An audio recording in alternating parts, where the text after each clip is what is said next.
Hello everybody, welcome back. Tony Stark is one of the most popular and favorite characters in the MCU. This genius billionaire playboy and philanthropist proved that it's possible to become a superhero even if you don't have any superpowers. Due to his genius-level intellect and deep engineering knowledge, he created his Iron Man suit. And while Stark was improving his armor in an effort to make it perfect, the ways he was suiting up were also changing. So let's recollect these awesome scenes. Jarvis, drop my needle. The Mark I was the first armor crafted by Tony Stark while he was imprisoned in a cave by a terrorist group called the Ten Rings. And we all remember how Stark and his friend Yinsen were trying to charge the suit. Unfortunately, Dr. Yinsen had to sacrifice himself to gain the time necessary for the armor to reach full power level. The Mark I was totally bulletproof and looked like a walking tank armed with several missiles and flamethrowers. My turn. This is not just a thrilling suit-up scene, but also Stark's life-changing moment that encouraged him to become an Iron Man. Also, it showed Tony's genius and impressive inventiveness. After the escape and returning to the Malibu mansion, Tony Stark constructed the Mark II. Unlike the previous suit, this one was provided with better technologies, had sleek design, and fully integrated AI named Jarvis. As we can see, it was much easier to put on this armor because Stark was assisted by his robots, Dummy and U+.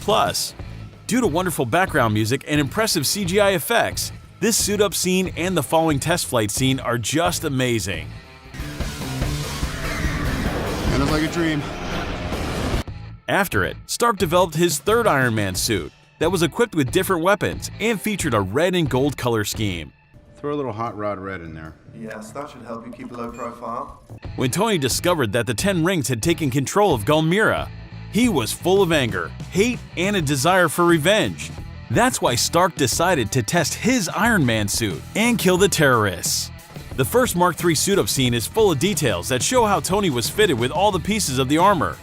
Everything was very realistic, including the high-pitched whirl of the automated screws or the clicking of the metal plates. Also, do you remember the funny moment when Stark was getting out of the armor? Obviously, that process needed further improvements. Let's face it, this is not the worst thing you've caught me doing. Tony used the Mark IV for the first time when he jumped out of the plane to land on the stage at the Stark Expo opening.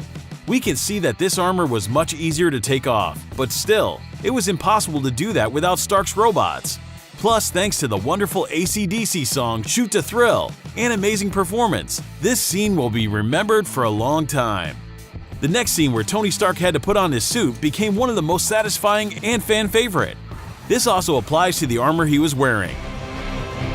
The Mark V was the first Iron Man suit provided with a special portable system that was able to fold itself into a suitcase.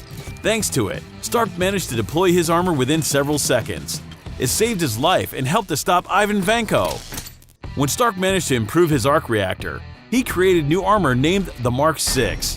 And it was the first suit with a triangular-shaped unibeam on the chest piece. Besides, it had such amazing features as water and electric resistance.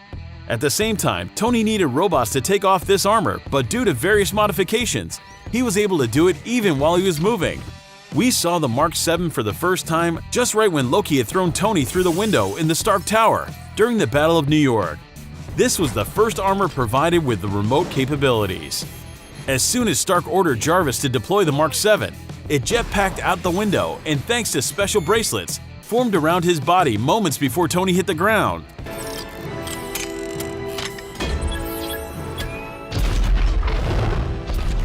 After the battle for New York, Stark created the Mark 42.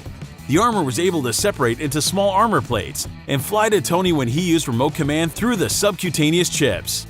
Stark tested the Mark 42 in his workshop. However, it's difficult to say that his first attempt was completely successful. One of the armor pieces failed to assemble onto Stark and crashed into another suit.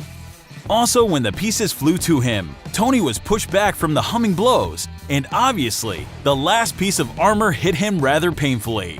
I'm the best. Additionally, Stark used his suit to protect Pepper during the attack on his Malibu mansion. When Tony ensured his girlfriend was safe, he summoned the armor back and put it on to defeat the enemies. Besides, the Mark 42 helped Stark to escape from Trevor Slattery's house and deal with guards. One by one, the small suit components were flying to Tony. Although they didn't arrive all simultaneously, it's better late than never. Not the face. Whew, it's good to be back. If you're a true MCU fan, you'll never forget the final battle in Iron Man 3, when Tony Stark summoned his Iron Legion controlled remotely by Jarvis. During this battle scene, Stark was wearing a lot of suits, including the Mark 33, or so-called Silver Centurion, the Mark 16, nicknamed Nightclub, the Mark 40, aka Shotgun, and the Mark 15, also known as Sneaky. Stark liked to plan for possible negative repercussions, and one of those was the uncontrollable Hulk rampage. That's why in Avengers Age of Ultron, he had to fight with the Green Avenger using the Mark 44, aka the Hulkbuster. The armor was kept in a mobile service module, Veronica, on Tony's satellite, and after the Iron Man's command, the Mark 44 was sent down into South Africa. The armor began attaching onto Stark's Mark 43 when it was in midair.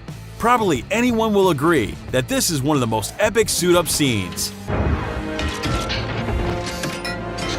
No doubt we were all surprised when we saw a fully functional Iron Man gauntlet deploying from Tony's regular-sized wristwatch. This gauntlet was the part of the Mark 46. Stark stored the armor in his helicopter and was able to deploy it with a simple press of the button. This is undoubtedly one of the coolest and fastest suit-up scenes ever. And the next suit created by Stark was the Mark 47. Tony used it in Spider-Man: Homecoming to push the two parts of the Staten Island ferry together and save the passengers. After that, he easily took off his armor to have a talk with Peter and take away Parker's suit as a result of his recklessness. If you even cared, you'd actually be here. And now we go to Avengers: Infinity War, and the scene where Stark deployed his Mark 50 for the first time. I'm sorry, Earth is closed today. Tony used impressive nanotechnology to create this armor. All nanoparticles were stored in a new removable arc reactor.